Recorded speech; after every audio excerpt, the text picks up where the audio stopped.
Saudara, mengatasi kelangkaan darah baik di rumah sakit maupun di Palang Merah Indonesia, pemerintah Aceh mengajak warga agar rutin mendonorkan darahnya untuk membantu pasien yang membutuhkan darah. Apalagi saat krisis akibat COVID-19 saat ini, tidak semua warga dapat mendonorkan darah mereka.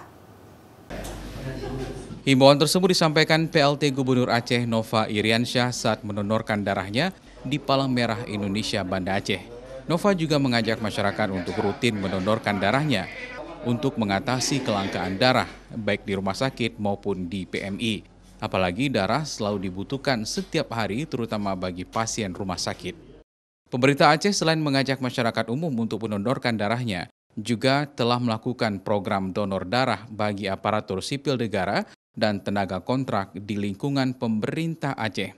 Pemerintah melalui seluruh Satuan Perangkat Kerja Aceh atau SKPA secara bergiliran juga telah melakukan donor darah bagi ASN dan non-ASN yang bekerja sama dengan Palang Merah Indonesia.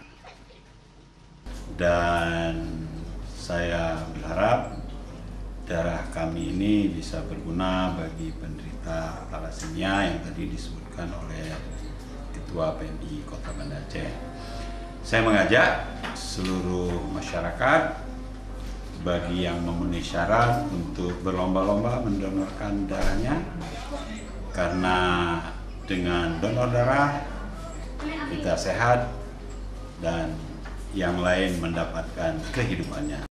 Sementara itu dari program donor darah bagi ASN dan tenaga kontrak di lingkungan pemerintah Aceh, hingga kini jumlah darah yang berhasil dikumpulkan lebih dari 1.000 kantong darah yang akan terus berlangsung di seluruh Satuan Perangkat Kerja Aceh. Mustajab, Kompas TV, Banda Aceh.